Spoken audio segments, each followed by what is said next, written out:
Hello, good afternoon. How are you? Well, it's pretty windy here in part of it's 26 degrees. And I had a mask that covered my head, which I took it off because I'm not sure you could have heard me. And I'm not sure how much the wind will affect your ability to hear what I have to say. There are two things, or three, that I think worth commenting on. One is what happened in Iowa last night or yesterday.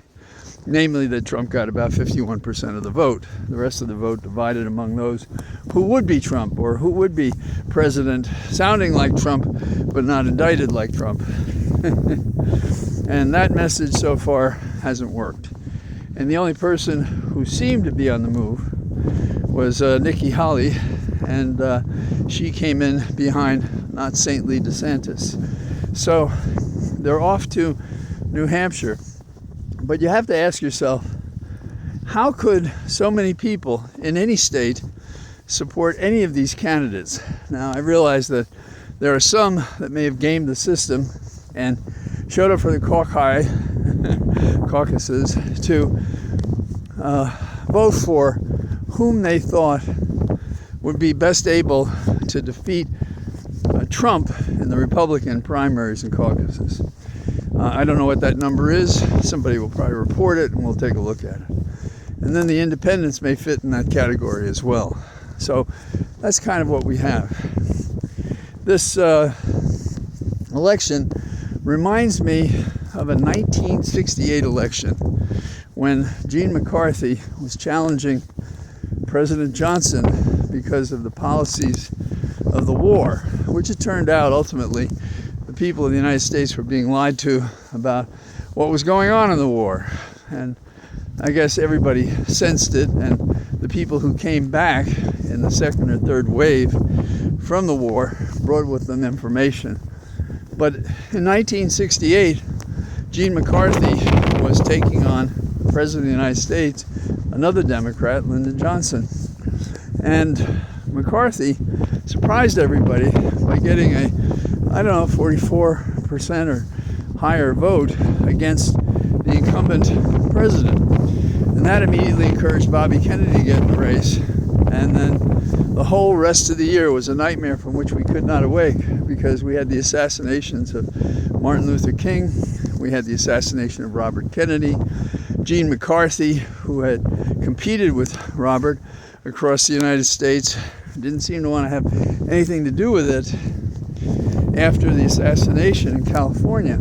And then we had Daley, the mayor of Chicago, where the Democratic convention was held, and there was basically a riot of police in the city.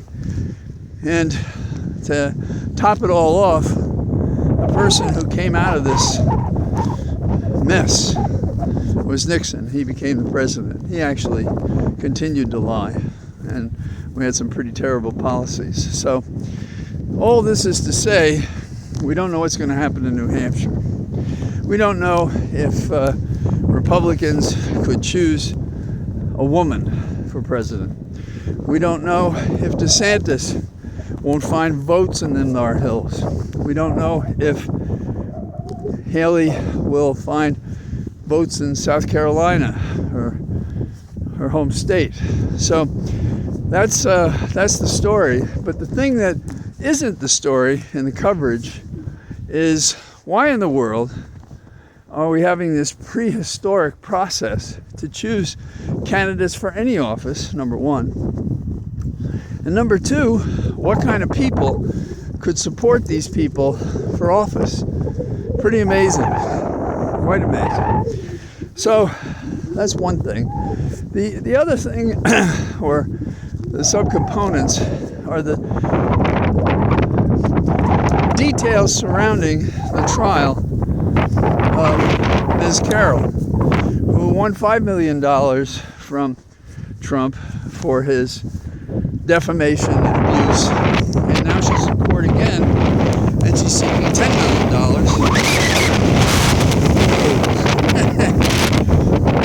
Okay. Now she's seeking $10 million. Trump wants to speak. Everybody's saying, oh, you can't trust anything he'd say he'd agree to limit what subjects he would cover. So Trump's life is a big squeeze for all the things that he did wrong coming to roost. The question is, can he skate through all of this? I think the answer is no, and that's the encouraging sign. So, as the wind grows more, I think I'm going to cut this short. But look at the sky. I don't know if you can see it. It's a gorgeous day. Don't mess with Mother Nature.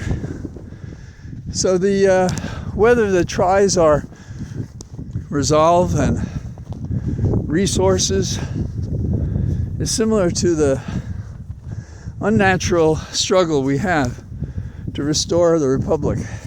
And I'm very hopeful that we'll do that. We have the people who can do it. We have to hope the cowards among us don't hold back and allow this character to become our president again. So, there we are. I am near my cathedral of trees. I was in an open field because it looked so inviting. And maybe that wasn't a good idea. So I'll try to talk to you tomorrow, weather permitting. All the best. Bye-bye.